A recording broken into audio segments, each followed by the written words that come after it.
Marketing your 3-on-3 league is our topic for today, and it's so exciting to see more and more opportunities for kids to be playing in small-sided sporting events with fewer kids on the court or on the field.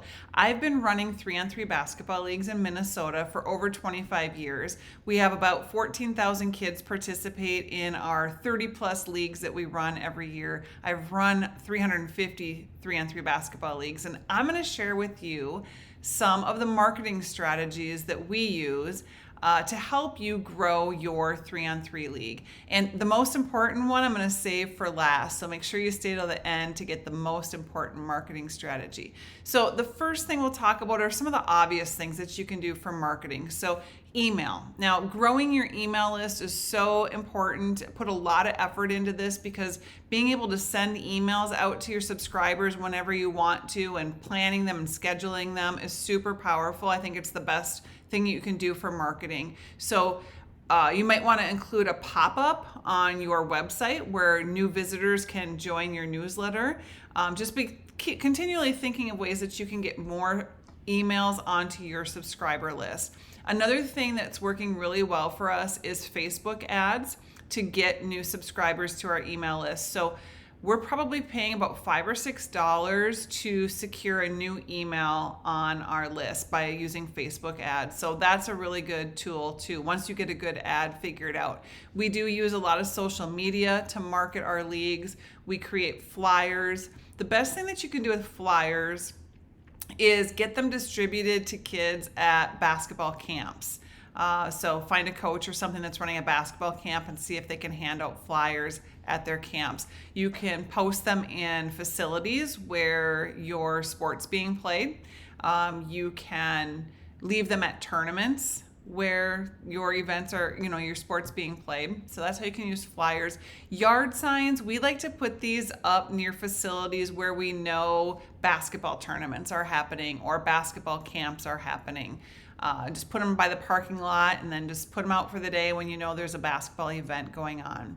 So with email, we have a list of emails that we send out to our subscribers. So once we open a registration for a league, what we do is we have a series of emails. So the first thing we'll do is we'll let our subscribers know that registration's open for this new league. Then maybe every 2 weeks we just send out another reminder, and then as we get closer to that deadline of registration, they're going to get a few more reminders that the registration deadline is approaching. What you want to do is just make sure that people are hearing about your 3-on-3 league multiple times and also in multiple ways. So maybe they get a couple emails, maybe they see it on social media, maybe they hear some people talking about it and then they see a yard sign. The more different ways that they can be hearing about your 3-on-3 league, the more likely it is that they're going to sign up. And once you have someone sign up for a league, for us, there's a 90% chance that they're going to play in subsequent leagues after that. So it's just so important to get them into that first league. Okay, let's talk about another way that you can market, and that is with T-shirts. So you might be thinking that you want to provide your league participants with jerseys or uniforms of some kind, and I'm going to recommend that you give them T-shirts. One, it's probably the most inexpensive way that you can provide uniforms is a T-shirt. Two, kids aren't going to wear jerseys and uniforms anywhere other than to their league games. So if you give them a cheap T-shirt, they're going to wear these T-shirts to school. They're going to wear them to practices, to camps. They're going to wear them out in public where other people are going to see them. And this is marketing for you. So just make sure that on that T-shirt, nice and big, you have, displayed your company name or your league name or something. So those T-shirts are doing a great job of marketing for you. Okay, third thing you can do for marketing, and this works awesome, find a co-promoter who can help you market. So a co-promoter to us is a person or a group that might want to be fundraising, earn some money by helping promote your 3-on-3 league. So you're going to want to set up an agreement with them that spells this all out, but probably who are you looking for? Maybe you have like a varsity team nearby that needs to fundraise, okay? And they've got a good database of people who might be interested in your 3-on-3 league. So a varsity program might be great. Maybe there's a local youth association that needs to fundraise. So we have a lot of community-based basketball programs in Minnesota, and we partner with a lot of them. We make an agreement and we spell it all out. We say we want 3 emails. We even tell them, here's the content of the email to send out. These are the social media posts we'd like you to make.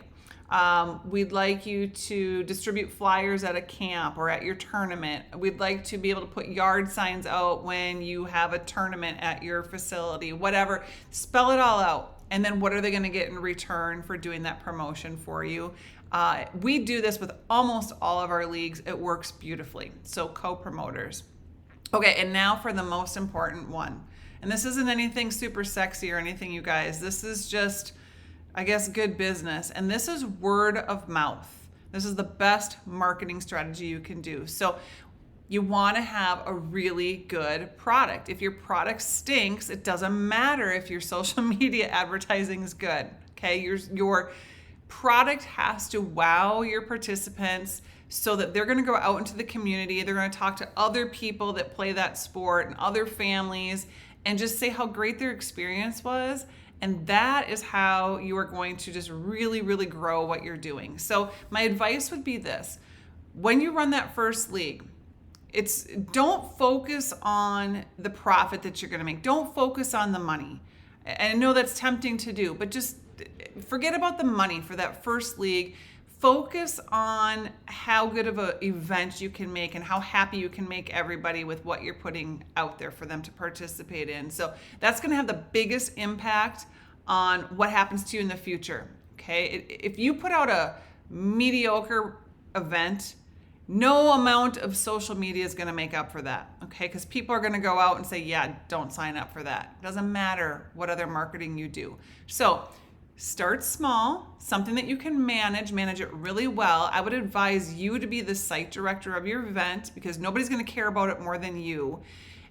I want you to go to your event and I want you to be just really taking it all in. I want you to anticipate any problem or issue that might be happening. I want you to deal with anything, especially if you can stop issues before they happen.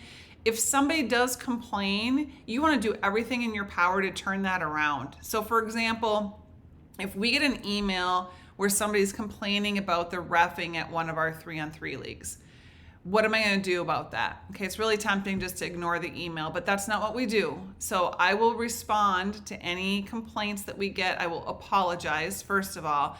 I will make sure that they know that I listen to them. So I might rephrase, well, I hear that you're saying XYZ happened and we need to fix that.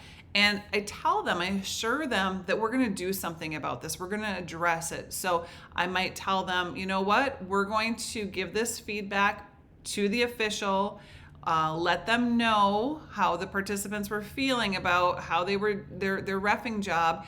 Maybe they need more training. Maybe they need to be monitored a little bit. We need to just at least check it out and see if this is a legitimate complaint. Happy customers are more important than anything that you can do. Okay, so what could we do above and beyond to turn that person's negative feedback around? What we might do is make sure that we have one of our very best officials reffing that team's games that week. And we're going to make sure that they leave happy.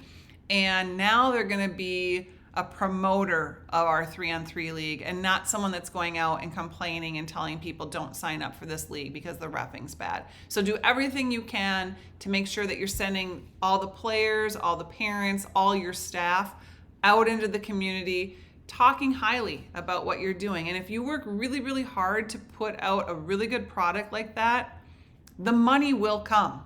The money will come. So don't focus on the money right now. Focus on putting out a great event, and you're going to reap the rewards for that for sure. I would love to share more with you and teach you more about what we're doing with 3-on-3 basketball leagues. In the description below, there's a link, and you can sign up for my free training. I'm going to cover in detail the 7 steps that you're going to want to follow if you want to launch and run and profit from a 3-on-3 sports league. So Click that link below, get your seat saved, and I can't wait to see you at the training.